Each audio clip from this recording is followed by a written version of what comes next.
Really some mixed messages here, relaxing on the one front, tougher and more punitive responses on the other.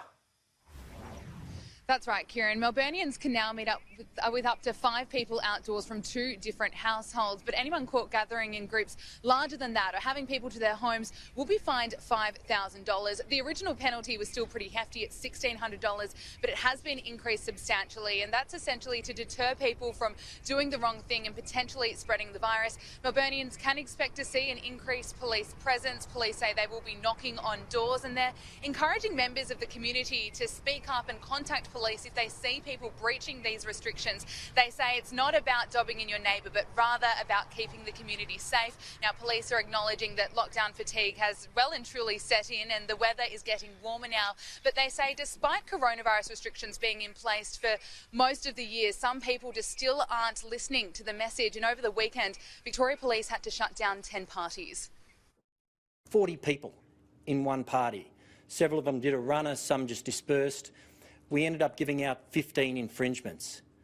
If we gave out those 15 infringements under this new guideline, that would be a $75,000 party. That's a heck of a party.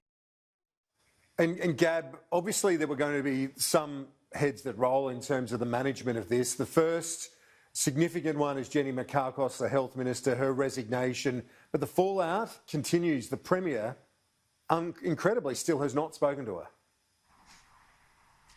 That's right. The Premier's been quite inconsistent about this, Kieran. On Saturday, he said he welcomed Jenny Mikakos' resignation but wouldn't say why. Yesterday and today, he was talking about how hard-working she was, but after her 20-plus years of service for the Victorian Labor government, he still hasn't picked up the phone to contact her. Now, her resignation was certainly dramatic. She went straight to the Governor and she took aim at Premier Daniel Andrews, saying she disagreed with parts of his testimony at the hotel quarantine inquiry. Today, she has thrown another grenade on Twitter. I'll read you what she said. She said, "I'm so proud of Victorians and so grateful for the sacrifices made to get us to this point.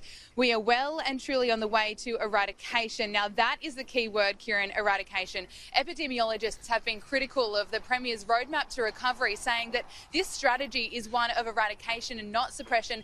This is something that the Premier still denies. Now, in his press conference today, the Premier was grilled on why he had confidence in Jenny Mikakos if she was ultimately the one responsible for the hotel quarantine debacle. Someone who I am prepared to say in very clear terms is someone who, in my judgment, has always worked as hard as she possibly could to do the best job she possibly could, and I just don't think there's anything served by me going any further than that. Have you spoken to Jenny Mikakos yet? No, I have. If you had such confidence in someone who's served more than 20 years in Parliament, how come that hasn't warranted a phone call? Well, again, I've got a lot of things to do. She's focused on the next chapter of her life. I'll speak to her at some point, I'm sure.